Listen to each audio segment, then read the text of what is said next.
Hi, my name is Lauren Isley, and today I'm going to be presenting my psychological analysis project. I did my project on John Wayne Gacy Jr. He was born in Chicago, Illinois on the 17th of March in 1942. His mother worked as a pharmacist, and his father was a blue-collar worker. He got along very well with his mother and his sisters, while his father was an alcoholic with abusive tendencies, um, where he would beat him and berate him, like calling him mama's boy and a sissy, where his mother would defend him, and therefore led to the nicknames. Um, as a child, he struggled with a lot of health issues. He was overweight and he suffered from a lot of blackouts, which led him to be hospitalized for over a year between the ages of 14 and 18. His father accused him of lying of this. From his upbringing, he suffered multiple instances of non-consensual sexual assault. Um, the first one when he was 5 years old to a 15-year-old girl, where she inappropriately touched him while his mother was gone visiting another family. And later on, him and the girl were caught, and her mother beat her. The second incident was with a contractor that was a friend of his father that would take him out for ice cream and practice wrestling positions with him. He did not like this, so soon after he informed his father of the unwanted unwanting to be around the man, and the interaction stopped. When he was 18, he began involving himself in politics, where he got a position in the Democratic Party to assist a precinct captain. In preceding events, his child abuse definitely played a significant role in his killings as he targeted a lot of young boys, which were the similar ages of him when he endured a lot of abuse. Um, when he was 11 years, he was playing by a swing when he was hit in the head. This caused a blood clot to form in his brain. Um, and this was not discovered until he was 16 years of age. He was given medication to dissolve this blood clot. This could be a leading factor to psychological issues he had that could have altered his brain chemistry. His crimes began as a simple act of stealing a toy truck from the store, where his father reacted by beating him and calling names like queer to teach him a lesson. I found this detail interesting because Gacy may have been attempting to roleplay as his father, with the victims playing the role of him as a young boy facing the similar abuse that he endured. He struggled heavily with his identity and saw approval because of his father. Gacy's relationship with his mother and father, I feel, played a big factor in his development. He reflected a lot of his mother's friendly tendencies, his demeanor, and his interactions with others, while giving back to the community, and his father influenced him to brutally enforce trauma on his victims. In analyzing this research, it is presumed that he suffered from a dual personality due to the change in his demeanor um, I'm sorry, when inflicting trauma on his victims. It is said that he worked many odd jobs, like, for example, one in the morgue for a short period of time, where he took interest in caressing and lying beside corpse, um, which may have sparked his interest in death and having murder victims. He was convicted on a sodomy charge after he partook in sexual acts with a teenage boy. So he did have a past of sexual tendencies and inflicting trauma on somebody.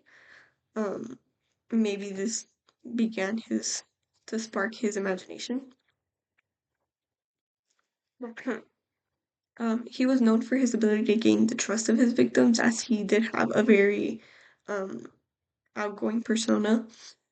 Um, he mainly targeted a lot of young males that would come to him for work purposes or partying or money. Um, He also used a lot of drugs and alcohol to coerce his victims into handcuffs, where he began performing sexual acts on them and therefore leading to their murder. The investigation that led police to suspect him was that of Robert Peast, who was last seen at the local pharmacy speaking to his mother about talking to Gacy, the local contractor, about opportunities for work. The investigators obtained a search warrant of his house on December 13th, 1978. And during the search, officers actually discovered many items that seemed to be out of the ordinary, as they were found to be missing persons items. Um, this led them to further um, gain a second search, which was on December 21st of 1978. They discovered Gacy's crawlspace below his home, where the smell of decomposition made them search further, uncovering human remains. This investigation went on for weeks, where investigators uncovered over 29 human remains under the home. Later, Gacy confessed to 4 more crimes.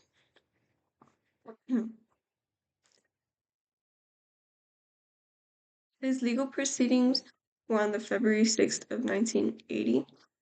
Um, his prosecutor spoke of him, and he was saying he was responsible for 33 murders he had committed, the investigation that took place, and the discovery of the bodies.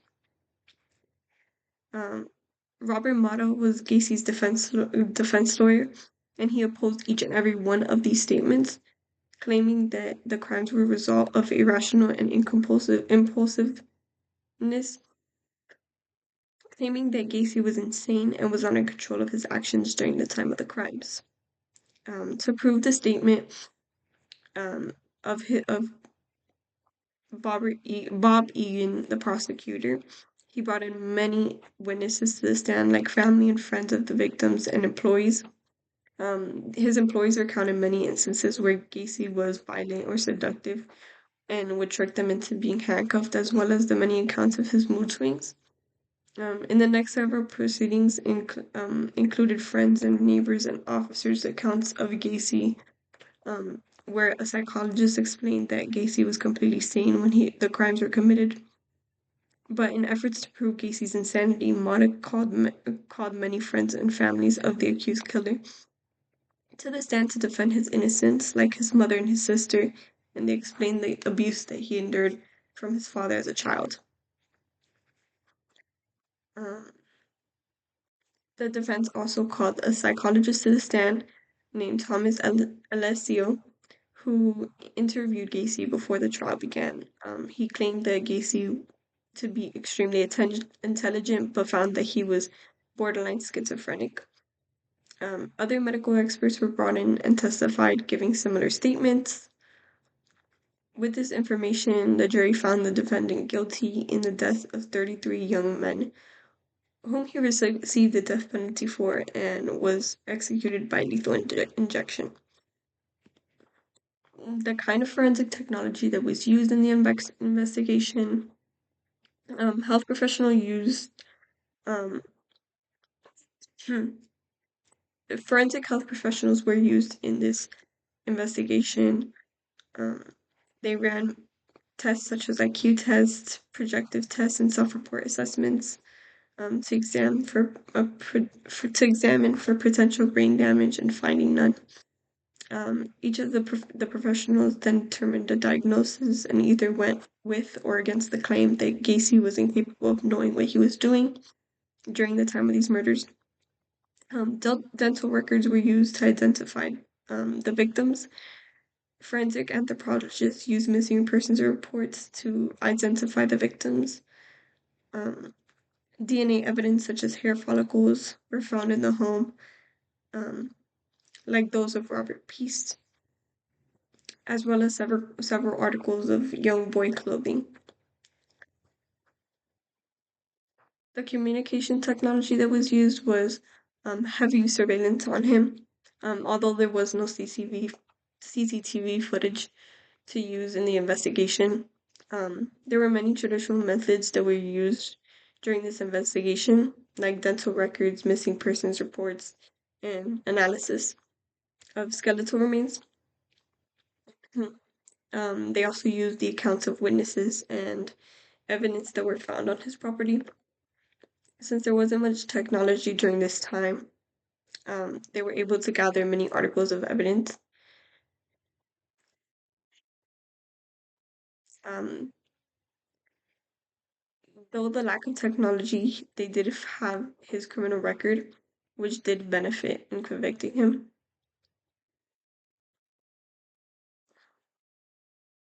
For my psychological assessment, I would describe him as a psychopath due to the leading factors that were provided in the crime.